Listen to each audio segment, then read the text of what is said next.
Yeah, lighting's always good. All right, I gotta try and remind myself to chill on the overhand.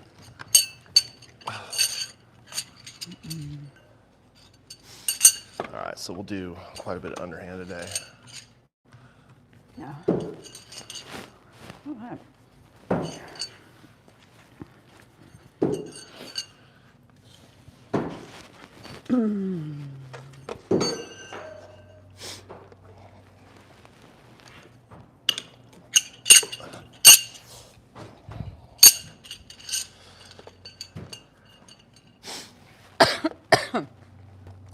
Well, what are we doing? What are we doing? I just wanted to be able to stand a little further away. Goodness.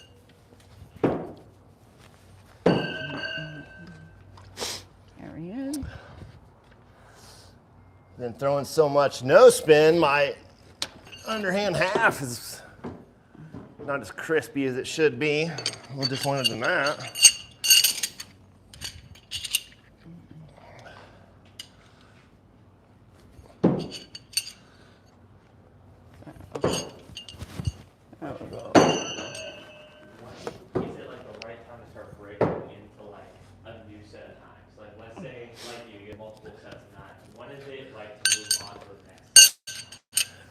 Well, it all depends on what you're wanting to do. If you want to be a really good competitive thrower, I say you find a set of knives and you stick with those. Especially if you're going, specifically to a competition. But if you're wanting to learn to be a better all-around instinctive thrower, that means picking up any knife, feeling the weight and the balance, be able to throw it. It's fun to play around with different things. Or casual thrower, someone that throws in the backyard. Play around with a lot of different things. I only say stick with one set. There's three main disciplines. There's no spin, rotational knife, and rotational hawk. Find a set of knives for each one of those if you're going to compete and stick with those. But if you're just a casual at home wanting to mess around, or you've gotten to a place where you think you feel confident, then you can start with all the different things. But unfortunately, the majority of all those knives on my wall are neglected. Those are more for the collecting aspect and for my friends and family to come over here and try different things. That's mainly why I keep a lot of these, not for personal use so much, but for everybody else to come over here. Because a lot of people are undecided in what they want to buy. So if you ever come out, you're welcome to. That's why I have so much of this D2A stuff specifically. And if you're watching and listening to this right now, going to a throw is not only we learn significantly faster by learning and watching and listening. 99% of everybody that goes will allow you to throw whatever they have. And that goes for me as well. I only have one set of knives that I take with me to competitions or throws that I don't allow people to throw. And it's not because I'm a jerk or anything. It's because those are rare knives now. They're my knives I won the world championship with. Bill Page. Bill Page passed away, I think it's almost 4 years ago now, from COVID. And if you were to accidentally hit one of my handle scales, then we might have to fight. Because you can't replace them. I mean, you can replace them and they'd be very similar. I could even send them to Joe Dara. Joe Dara taught Bill Page how to make knives and how to do the leather properly, and they'd be very, very similar. I would know that they weren't Bill Page's. And in the future, they're going to be very collectible. I mean, they're collectible now. I think they'll be more valuable in the future. Well, specifically, what's up? Yeah, rolling knife be too sharp. Too sharp? Too sharp. Too sharp, I think, is not relevant. I think sharp and not sharp, that's the better question. Most professional throwing knives can't cut my head off. unfortunately. They're just pointy, that's it. Now, do I have throwing knives that are sharp? Yes. Can you throw sharp knives? Yes. Are they more dangerous? Yes. Are they cooler? Yes. I wouldn't recommend it. You're just asking for, there's no reason for a throwing knife to be sharp unless it's for utility, like a camp knife that you cut, split wood, bushcraft, whatever. It's just nice to have a knife that you can throw. You can throw any knife, having said that, but not all knives will survive. But yeah, too sharp though, too sharp? I wish I had a throwing knife too sharp. That'd be cool. So my back is still a little jacked up, so I'll probably be doing the majority, if I stick to my rule of this video, throwing underhand. Underhand happens to be one of my favorite ways to throw. Very easy on the shoulder and elbow, and not so taxing on my back. I've got some back issues right now, so trying to stay away from that.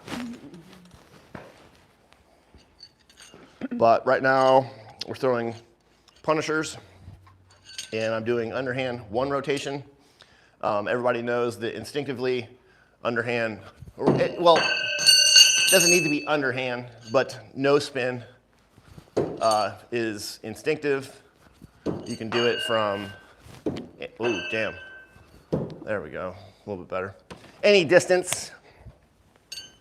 Actually, I had to clean that up, that's bothering me. Underhand no spin. There we go. That's a proper throw right there. Okay, gotta be careful, hurts my back. That muscle right there. But anyway, what I was saying, the 3 main ways to throw instinctively. No spin, just like I just showed. No spin, then half spin from the blade.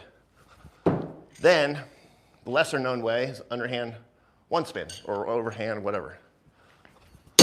Ooh, hammered the other knife in there. There we go.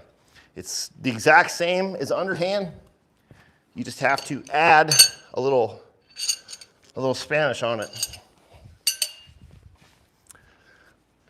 to get to come around. So again, underhand half spin from the blade.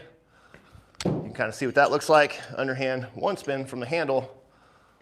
The exact same thing, but you see me, I have to give it a little bit of a flick there to get to come around because it's making a half 180 degrees more rotation in the exact same distance. So it has to, you got to give it a little snap. More difficult to do, but totally doable. And you can do that from any distance. Now, up close, this is 2 meters or 7 feet. Very difficult for me to get that to come around 1 rotation because I'm so close. I cannot extend my arm past my body at all. I'd actually have to stop and throw it from here, which, let me try this. This is not a viable throw. I'm just trying to show for demonstration purposes. Woo, look at that, I did it first try.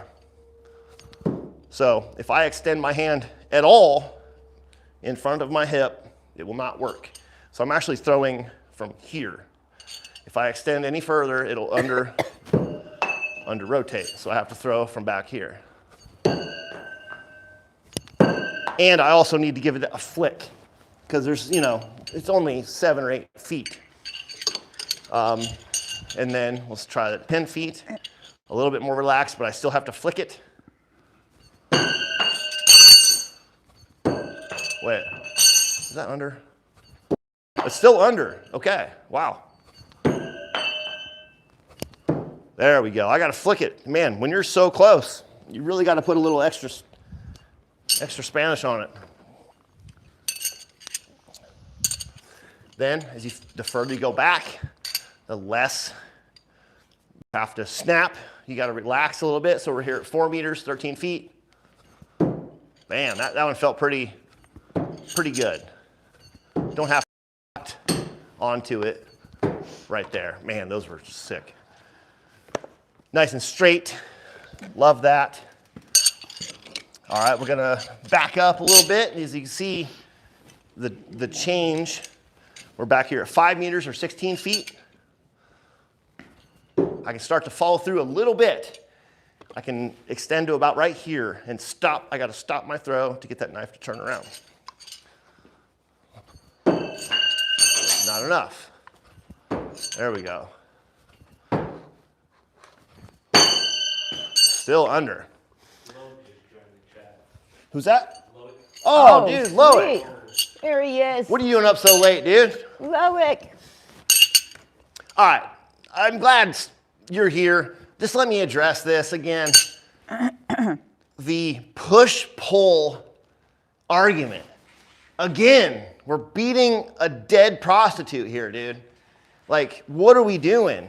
Marcel, I like Marcel, but people just love attention and validation. Ultimately, I think that's what we all want. We're all social creatures, and we want validation from our peers and friends. And he's just beating a dead horse again, dude. And what's the point? Everybody has their own perspectives on knife throwing. Who cares whether you think it's a pull or a push? I'm on the push side, but it makes sense to the pull guys. And if they want to argue that and think that, that's fine. But, you know, starting the same argument over and over again in the same group of the same people, it just seems a little redundant, you know. And I saw that you're writing a book. I'm excited for that. And, you know, it's a very personal thing. Like, your experience is different than mine, and obviously different than Marcel's. And he's obviously his own. You know, his own opinion is his. I can't think of the right words at the moment. But you know, you're never gonna. It's like when you have a strong opinion about something, you're never gonna change people's minds. It's like politics, religion, you know, whatever. It's just, I don't even engage in those comments or conversations anymore because it just doesn't mean it. It doesn't go anywhere. But anyway, I just wanted to get that out since you were on here, man. We're just going over different ways of throwing instinctive, underhand specifically. I'm trying to throw underhand this video because my back's still jacked up. That was really disappointing. And I was just showing the difference between a 2-meter throw, which is very difficult to do, one rotation, extremely hard to get it around there, and then the difference, here's 5 meter.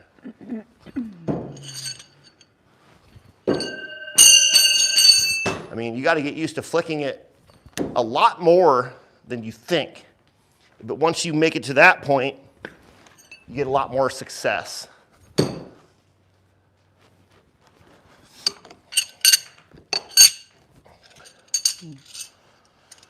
Okay, well, can you step back a few feet there, man? I want to show the major differences, especially when you get back further. So the further you go back, underhand half spin, it's a lot like, well, anything underhand from a distance, come on, is much easier if you, oh my God, think about it as bowling, you know, stepping in, following through.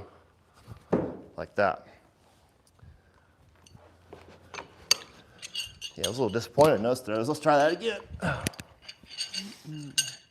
Loic said that he thanks you for addressing all that, and he totally agrees. Yeah, I'll address it here. I'm not going to address it in the frickin'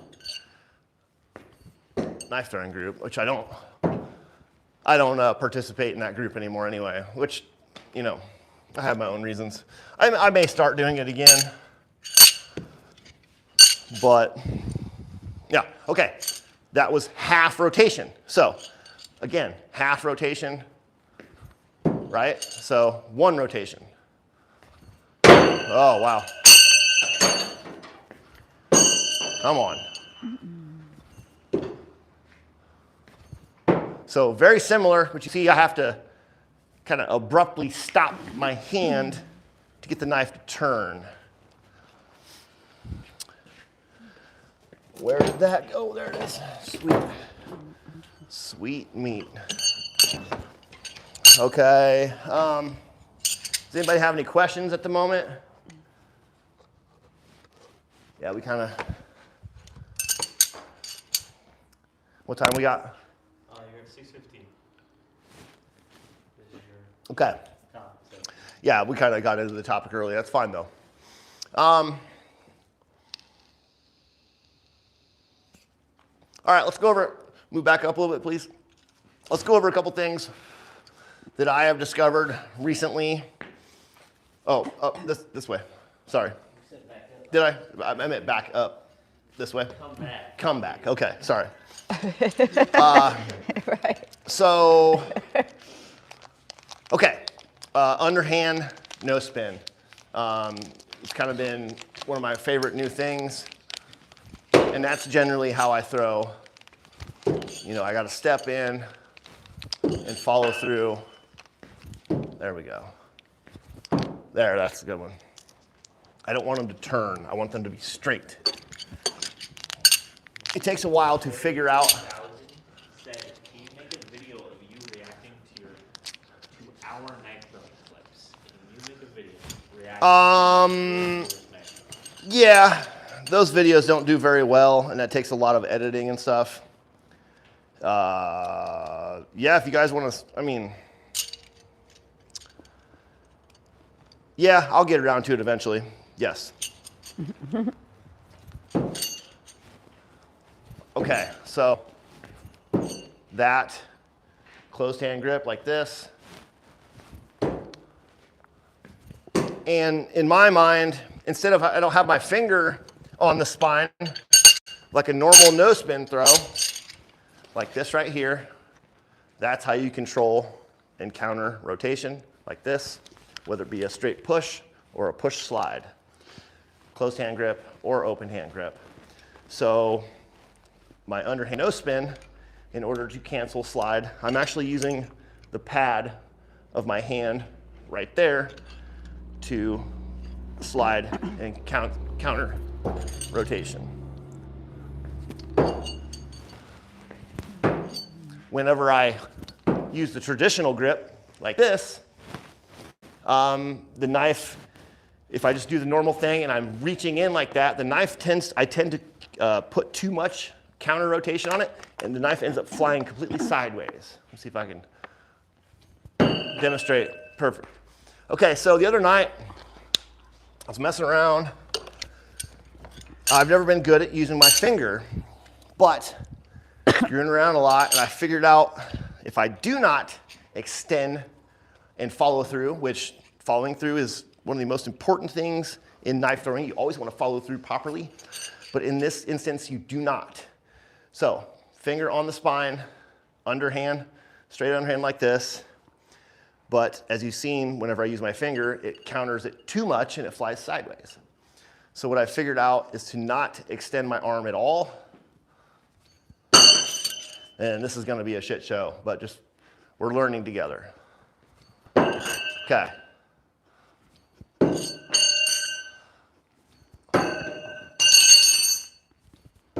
Okay, there's a decent one there.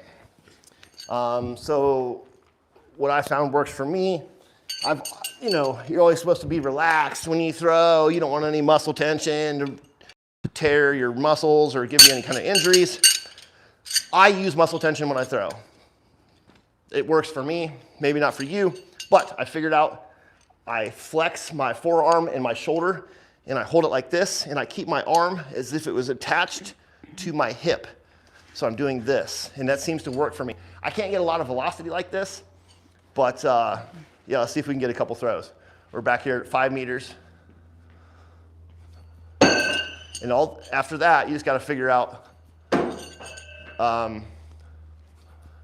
that was pretty good. All you got to do is figure then is it starts to pitch or yaw one way or the other. You just got to figure out the angle of your wrist. And keep in mind, keeping your hand in the knife straight with your forearm. If it starts to do this or this, You can just correct that by, turning your wrist the other way. Okay, let's try it again. Keep your elbow tight.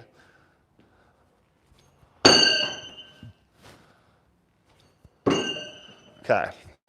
This is something that I literally just discovered and started playing with the other night, so gonna be a lot of misses here. But you can kind of see the process. And if, of course, I could do this up close, pretty freaking easy. Well, hold on. There we go. Because I'm just so close, the knife doesn't have time to deviate really. So the further you go back, the more dialed everything has to be. So that's why I'm kind of standing back here and figuring it out. Again. Oh, absolutely beautiful. And it's just a strange, too much. Okay, gotta tighten up, keep my elbow tight. Bam, right there. I wish you guys could kind of see this from the side, but yeah, just something fun to do. Just trying different things, man. There's a lot of different ways to throw a knife.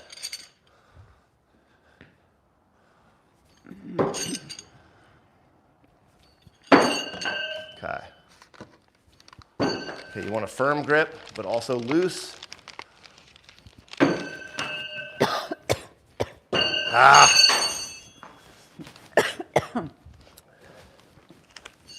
And of course, start off close. As a matter of fact, let's go ahead and we're going to bring it in to about 10 feet right here. Okay. All right, too much. Slow down. There we go. Keep that elbow in tight. And I'm just showing you what works for me at the moment.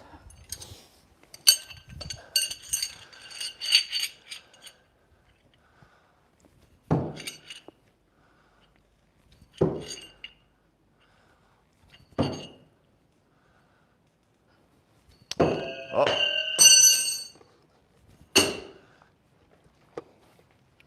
I can't get a lot of velocity that way, but it's something fun. And then, of course, I want to throw them hard, the old handshake grip. Just fire them in.